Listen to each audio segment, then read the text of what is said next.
El programa de esta semana tiene un espíritu profundamente antifascista al emitirse hoy jueves 11 de septiembre, una fecha que tiene un especial significado en la memoria y en la conciencia de la humanidad.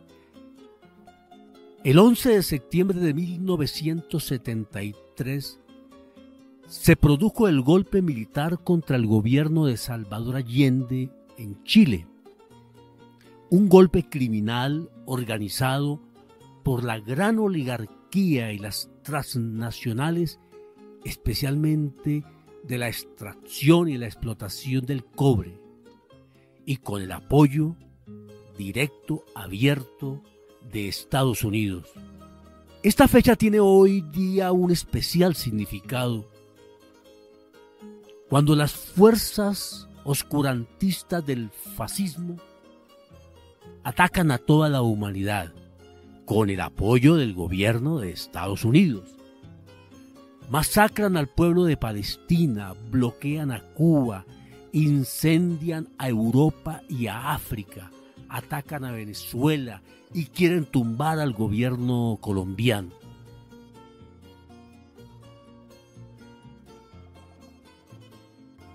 El fascismo no es el lejano recuerdo de los horrores de Adolf Hitler, de la Segunda Guerra Mundial, los campos de concentración, el Holocausto y el exterminio de pueblos enteros, el asesinato, la liquidación de millones y millones de hombres y mujeres en Europa. El fascismo es hoy una bárbara realidad, con sus guerras y genocidios, y también con avances políticos, como en España, donde mediante la manipulación y la mentira está ganando amplia intención de voto entre la gente joven, entre los desempleados y entre la gente marginada socialmente por el gran capital.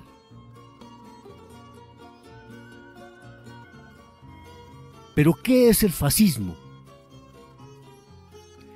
El fascismo es una mentira contada por matones, dijo el escritor norteamericano Ernest Hemingway, autor de la famosa obra ¿Por quién doblan las campanas? El fascismo es el desprecio total por las libertades y la democracia. Es el poder absoluto del sector más reaccionario del gran capital, que ha ganado para su causa a las grandes masas hambrientas creadas por la avaricia de ese mismo gran capital. Es el poder de la violencia, es la fusión del nacionalismo estrecho e irracional, el racismo, el guerrerismo, la xenofobia y otros males de la humanidad. Es la muerte del humanismo y de la humanidad. Pero el destino de la humanidad no será el fascismo, no puede ser el fascismo. El futuro de la humanidad es el humanismo. Lo vemos en la flotilla de la libertad que avanza hacia Gaza en medio de las amenazas y los ataques terroristas de Israel. Lo vemos en las grandes manifestaciones de solidaridad, las hermosas y potentes movilizaciones de solidaridad con Palestina durante las etapas de la actual Vuelta a España, la Vuelta de Ciclismo, convertida por los empresarios del ciclismo en pasarela de promoción de Israel y de blanqueamiento del genocidio. Piden los empresarios y muchos medios que el deporte no se politice. Son unos descarados. quieren que el deporte sea ajeno a la solidaridad, pero sí lo utilizan ellos para apoyar a los genocidas y a los bárbaros. Y el futuro de la humanidad lo vemos en millones y millones de personas que en el mundo entero resisten, luchan, cantan y aman.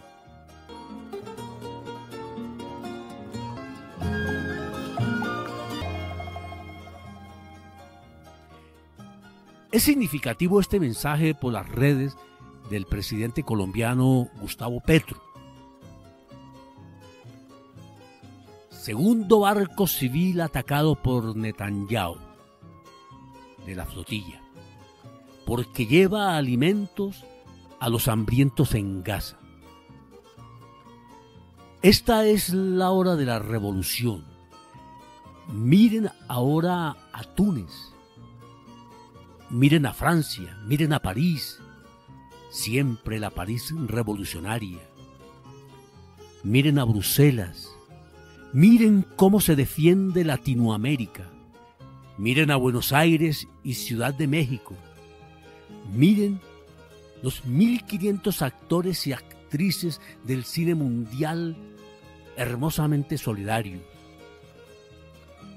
La revolución cultural comienza. Es el estallido social mundial. Los nuevos Hitler hacen reaccionar a la humanidad en su contra. Las revoluciones en el mundo estallan. Trump salga de la alianza con Hitler. Es hora de hablar de tú a tú con Latinoamérica libre. Es hora de libertad.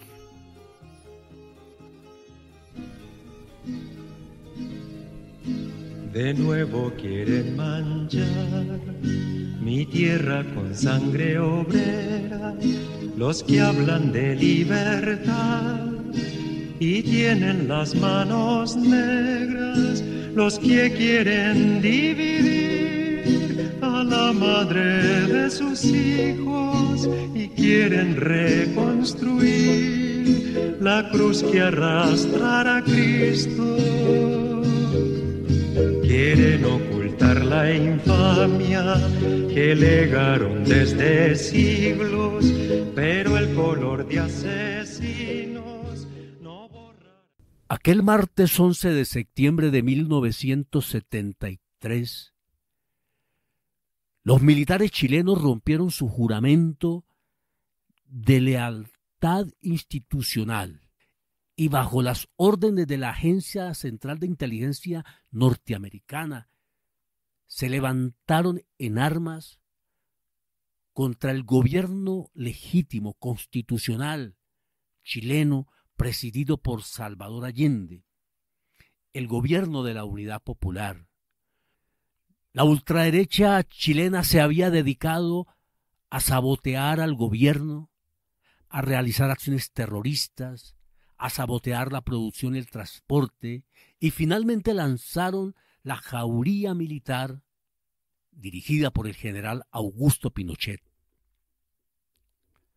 Atacaron el Palacio Presidencial, el Palacio de la Moneda, por tierra y por aire.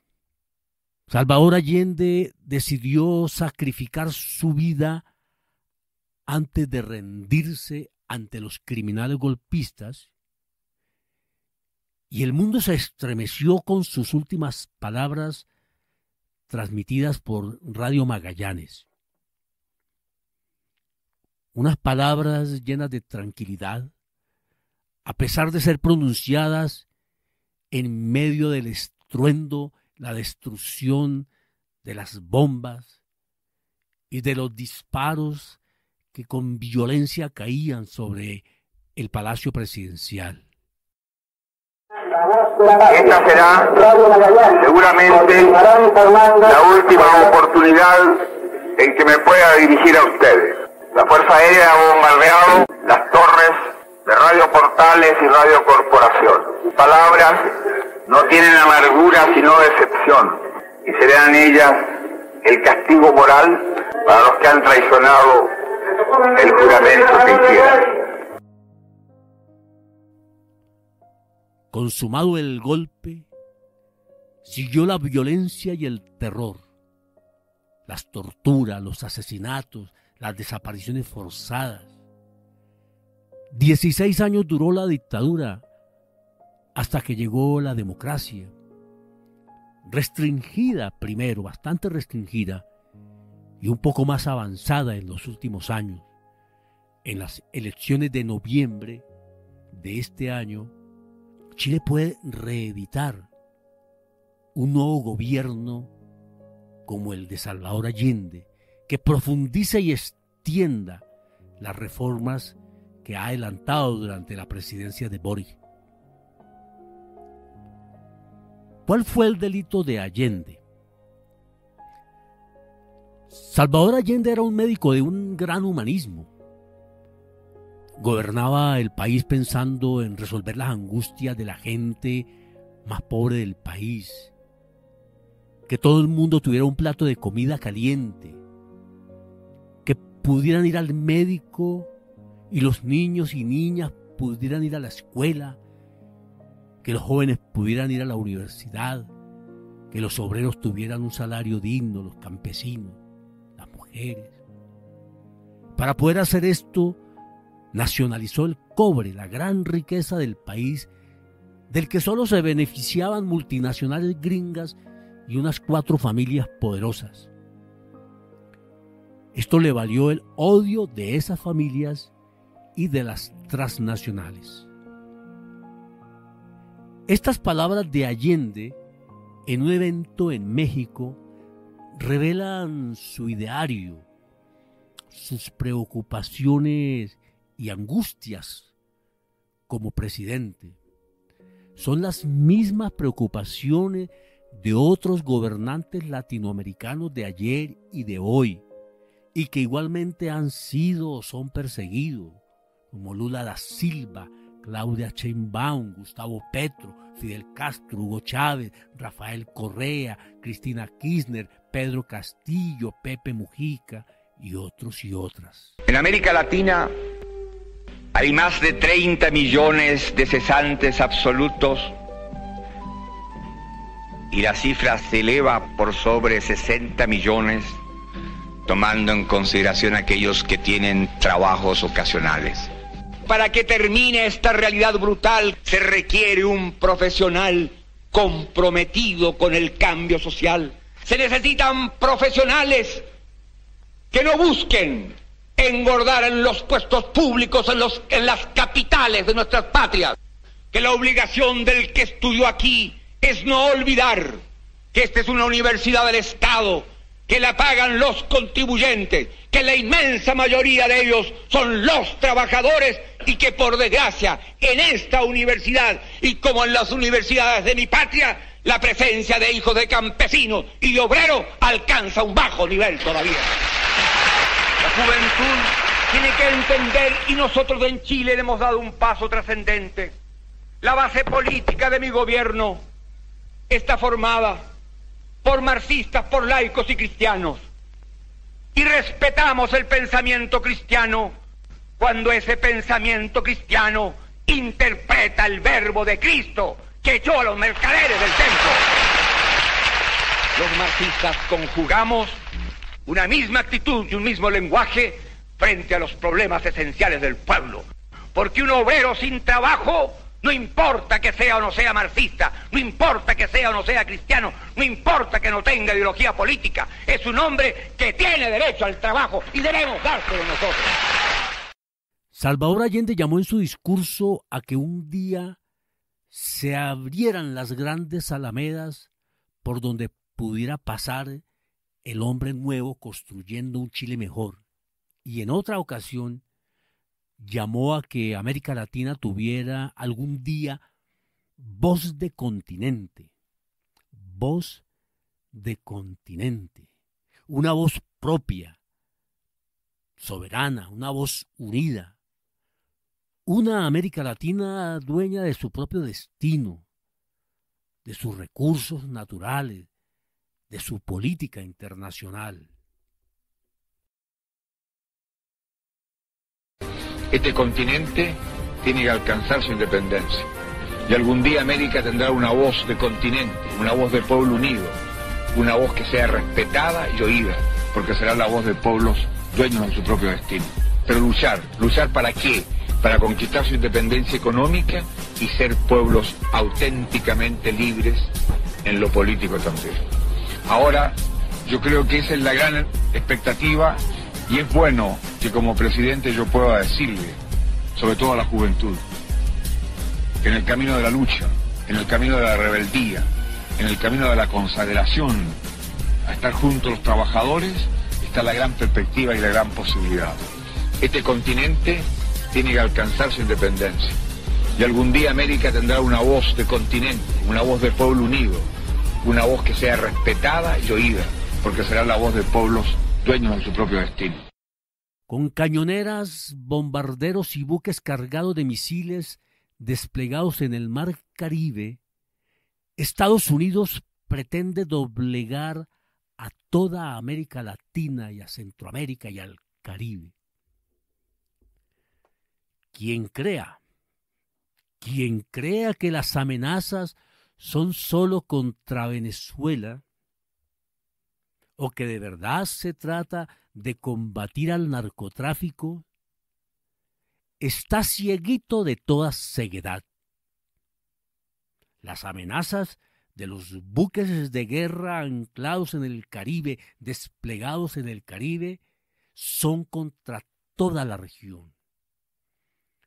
Estados Unidos está marcando el terreno para no perder influencia, control y dominio ante la superioridad de las nuevas alianzas globales que están hoy desarrollándose vertiginosamente frente al decadente papel de Estados Unidos, a quien solo le queda el poder de las armas.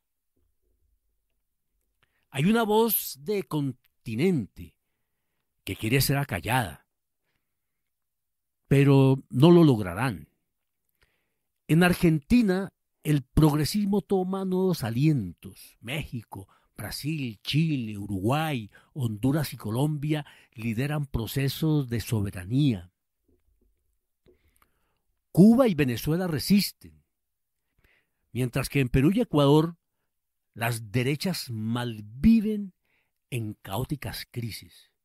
Uribe ha sido condenado en primera instancia a 12 años de cárcel y un fiscal está pidiendo 43 años de cárcel para Jair Bolsonaro por intento de golpe de Estado contra Lula da Silva. Cambian las cosas, hay luchas, contradicciones. La imagen tranquila y la serena voz de Allende cuando el Palacio de la Moneda era bombardeado se escucha hoy en todo el continente. Se están abriendo las nuevas alamedas. América Latina es el continente de la resistencia y de la esperanza.